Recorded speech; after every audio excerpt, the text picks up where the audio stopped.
Everybody, welcome to today's show, and the title is Building Freedom into Your Home Business, because it's a subject that I want to cover because it's really dear to our hearts, right? A lot of us are here, maybe you're here to build freedom into your life, right? Financial and time freedom at the same time. That is a huge draw of our industry, right? The ability to be able to dig some ditches, work hard, but then be in a position whereby, if you want to take a week off or a month off or maybe a year off or whatever, right? You want to feel comfortable that you can do that and your whole business won't fall to pieces, right? That's what we're attaining, what we want to achieve in home business, whichever one, network marketing, affiliate marketing, whichever one you're in. So let me give you I've got about 2 or 3 different ways, and a really important one I'll leave till the end that will really, give you some tactics to allow you to build freedom into your home business. So what I would say first of all, before I give you some specific strategies, is look at what you are doing and the level of which it's easily duplicatable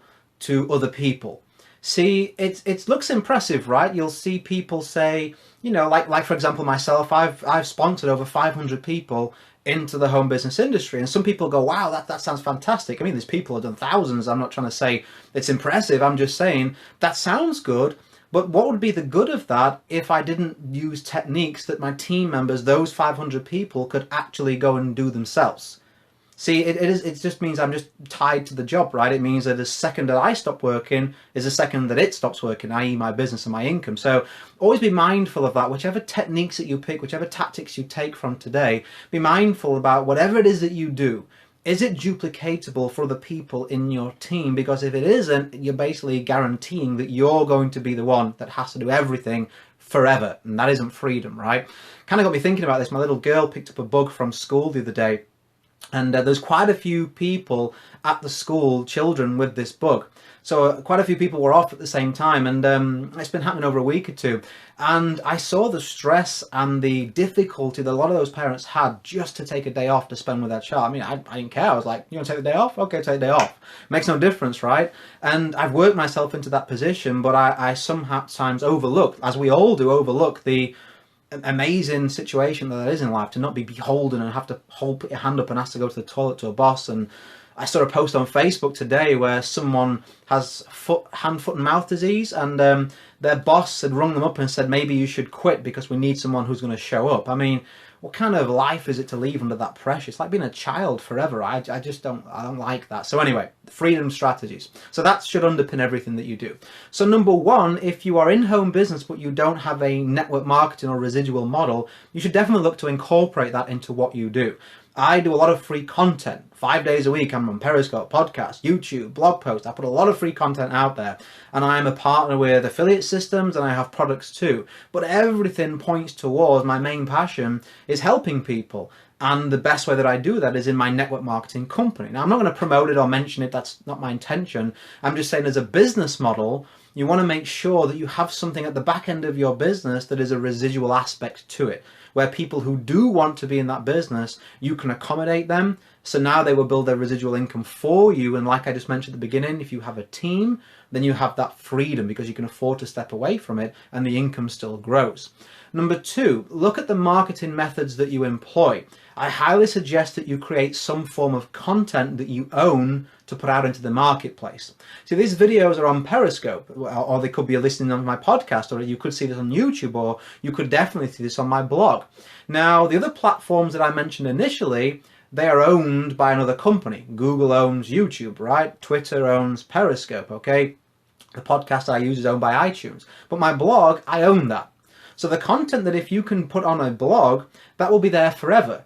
It's like having a fishing net, okay? If you don't create content, in order to fish, in order to catch fish, right, you're going to have to, imagine this, you'd have to go out with your rod and with bait every single day, wouldn't you? If you want to catch fish, you've got to go out with the rod and catch it. That's the equivalent of prospecting. Okay, you've got to go out there and prospect, catch the fish. Okay, prospect again, prospect again. Whereas if you create content, that's like having fishing nets out there with bait already in them that's being replaced by somebody else who brings the food to you. See the powerful difference if you're a fisherman, and this is the same with your marketing. If you have a blog where content is out there forever, and you can be in a position where you can rank that content, which is simple to do if you do it consistently, then you're always going to have people coming to you, finding the right articles and finding you forever, okay? As long as you do nothing illegal, you own it. Now, the flip side of that, and you may go, well, okay, what happens if Google changes their rules, which they do, right? Their algorithm. This is why, and the biggest thing you should be doing is building a list. Even if you say, Richard, I don't want to make videos, I don't want to do marketing, I just want to build my MLM business. You should still shuttle everybody and put them on your list. The second, even if I was just pure MLM, okay, even if I did no marketing or anything, if I just did network marketing, if someone said to me, Richard, I'm interested in what you've got to do, or I have a conversation with them, I'm going to put them on my list. I'm going to say, yeah, sure, okay, I can put you on I can put you on my information database, and I can send you some information. Would that be okay? I'm going to get their permission, and I can get maybe a double opt-in. So when I put their email in, they have to opt in and say it's okay. I would do something to comply with the law, but I definitely, maybe I just send them a presentation where they have to opt in to watch it, right? Maybe I could do that, but I would definitely put everybody on your list, because I guarantee. Think about this. I guarantee you've forgotten about people who you should have followed up with, right? Have you ever done that? Have you ever got like a week, a month, a day after and thought, oh, they were really interested, I didn't follow up with them, or I didn't send them some information like you should have done? If you have a list, you have the ability at the push of a button to be able to say, you know what, I can email these people the latest deal. Maybe there's buy one get one free in your company. Maybe there's new trips if you're in the travel deal that I'm in. Maybe there's new supplements if you're in the supplement deal. You can send that to your list and say, hey, you took a look a while ago, here's what's new, and you can follow up those people. And in the long term, if you are a marketer like myself, not just a network marketer, you literally have the ability to make money at will. Now that may sound pie in the sky, but it's true. When you build a targeted, responsive list, there's a big flip side for you, okay? A lot of people are like, okay, I'll use solo ads, or I'll use whatever, and I'll put 1,000 people on my list in 2 days. That isn't the same as people opting in of their own free will to quality content. It isn't the same. It's how responsive they are. Those lists typically respond about 1%, okay? My open rate for my emails is 30 to 50%. Half of the people on my list will open what I send them, and a good proportion of people will buy when I make an offer. Because I don't make an offer all that often, and when they do, they know, because of my previous track record, that it's good, high quality, and it's always going to exceed their expectations. So there's different ways to build a list.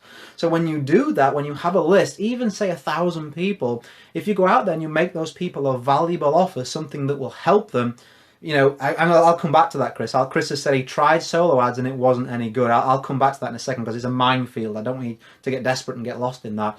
Then, you have the ability to just push a button, send all them emails, and make money, okay? I'm reading, where's the book? It's by my bed. It's up by my bed, actually. Jeff, what's his name? Jeff Walker, Product Launch. I'm reading his book, and he talks about this there. Him and his wife wanted to buy a new house. They needed $70,000 for the deposit. Didn't have that money. He made an offer, sent it to his list. He only had a few thousand people on his list. He made $114,000. It's just what happens. The first time I did a product launch was with my buddy Ray Higdon. Ray and myself have 2 products together, and that was a joint venture. Now, I've been struggling and clawing to make money, and I had a bit of a list. So, I partnered with Ray. We created a product. 2 products, in fact, and those 2 launches overall have done around $60,000 in sales, and I still get income from that because it's on his website over and over again. People are buying that. So that's $60,000 from me sat at that desk right behind you there and making 12 videos. I made 12 videos at that computer, and those were sent to some people's lists. We made a fortune for me anyway at that time. So it just shows you the power of that. So Chris mentioned that he tried to use, I can see Chris is having connectivity issues. I keep seeing the attendance drop by 1 and rise by 1. It's you, Chris, isn't it? I see you popping back on and off again with the thing in the corner, the little comment. So Chris said he tried solo ads, didn't work. And in fact, I believe if you go to my blog, richardmatheru.com/blog. So it's my username on Periscope here, richardmatheru.com, no spaces, /blog, and you'll see a search bar on the right hand side, or if you're on your mobile you may have to scroll beneath the content.